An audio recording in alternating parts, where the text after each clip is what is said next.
اعوذ باللہ من الشیطان الرجیم بسم اللہ الرحمن الرحیم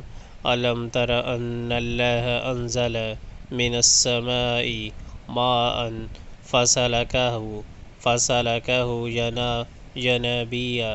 ینابیع فی الارض ثم یخرج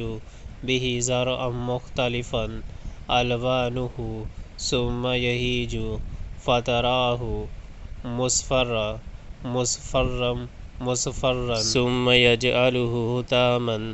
ان فی ذلک لذکری لأولی الالباب۔ کیا تم نہیں دیکھتے کہ اللہ نے آسمان سے پانی برسایا، پھر اس کو سوتوں اور چشموں اور دریاؤں کی شکل میں زمین کے اندر جاری کیا، پھر اس پانی کے ذریعے سے وہ طرح طرح کی کھیتیاں نکالتا ہے جن کی قسمیں مختلف ہیں، پھر وہ کھیتیاں پک کر سوکھ جاتی ہیں، پھر تم دیکھتے ہو کہ وہ زرد پڑ گئی، پھر آخرکار اللہ ان کو